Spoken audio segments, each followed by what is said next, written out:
is two-dimensional dynamically allocated arrays. Okay, so in the last assignment we went about this and we had two-dimensional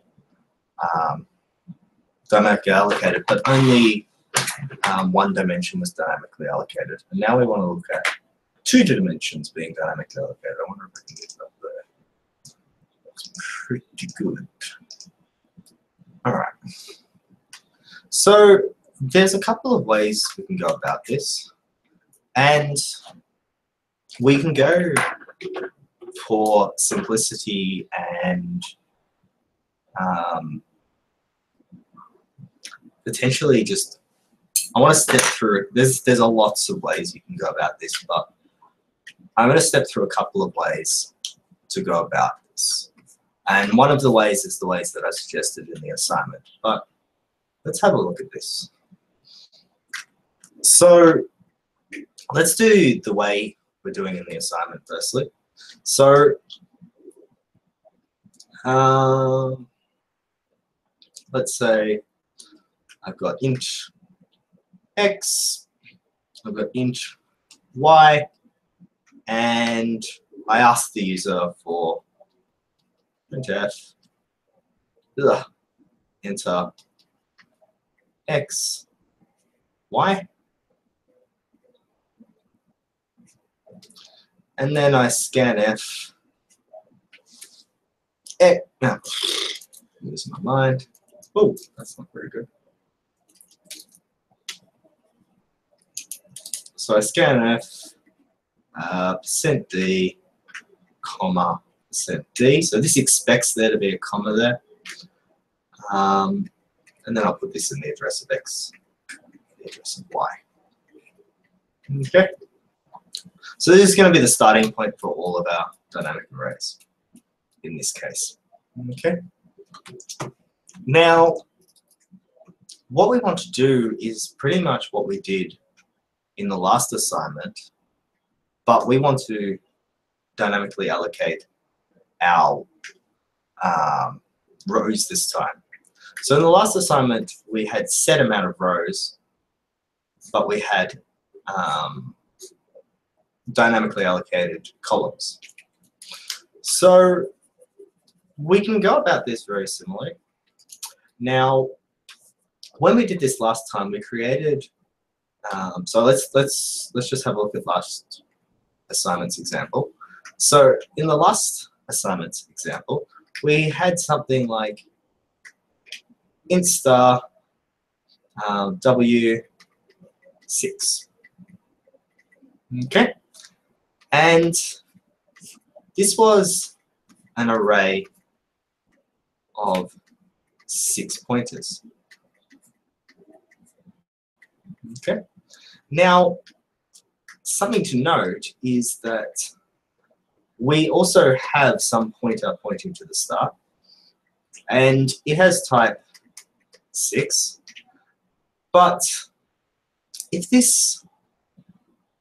we wanted this dynamically allocated, we can see that this here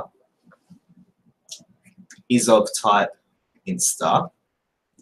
And so we could potentially point to the start, not with W, but with a int star star. Okay, because the address of this has to be held by an int star star, because if this variable here is an int star, then to hold the address, we need an int star star. So we're going to get rid of this 6. And I'm going to put int star star here. Now, one thing you need to be aware of, and it won't really affect how you do this, but this and this are not the same. Okay?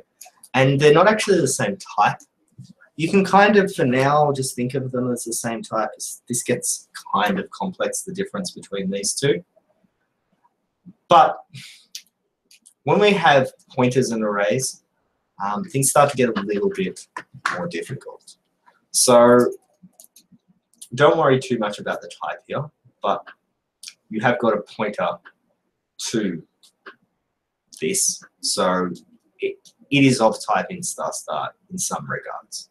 But it also knows the size, which is an interesting addition to that, just because you have given it a constant value, where here you haven't. Okay, so we basically want the same thing. So we can have int star, oops, star star w, and now what I want. So I've got my pointer, which is w. Okay, it's a single pointer. So it's type int star star. So this is allowed to point at basically any int star. Okay? So we can use malloc here. Okay? And we can say size of int star times, let's say x. Now, if the user enters x as 3, and we're using a 32-bit system, then size of int star is going to be 4, and x is going to be 3. So 3 times 4 is 12, and we get 12 bytes. So we end up with an array of 12 bytes. Now, because this int star is pointing, int star star is pointing into it, it is treated as int stars. And you'll see why I say this a little later, because our box and pointer diagrams are kind of misleading in some regards. And I'll show you why a little later for the third example. All right, so here I'm just going to have int star, and these are my 3 pointers. Okay. Now, because this is an array, if I want this pointer, I can say w0. If I want this pointer, I can say w1. If I want this pointer, I can say w2, just like before.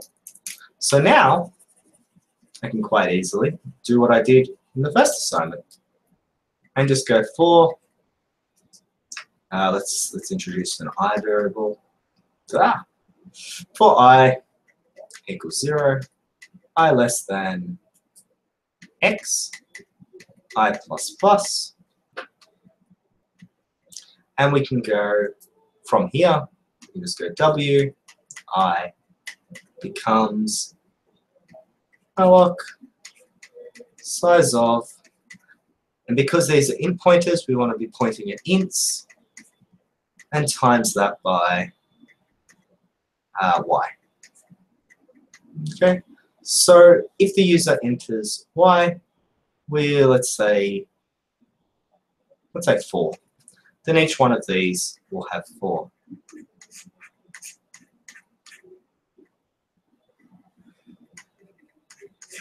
Okay, and we end up with a 2-dimensional array again. Now, one thing, I'm not sure if I mentioned it last time, but I will mention it now. So now I can do things, so I'll mention something soon. Now I can do things like w0, 1. Okay, becomes 4.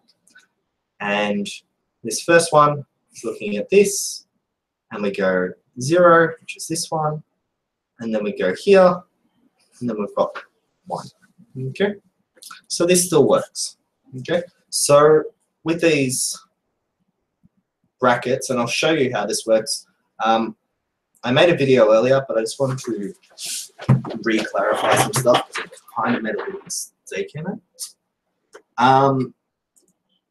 But this first 0 is talking about this array. The second one is this array. And so this now has a 4n. Now, this is well and good. So we end up with a matrix like this.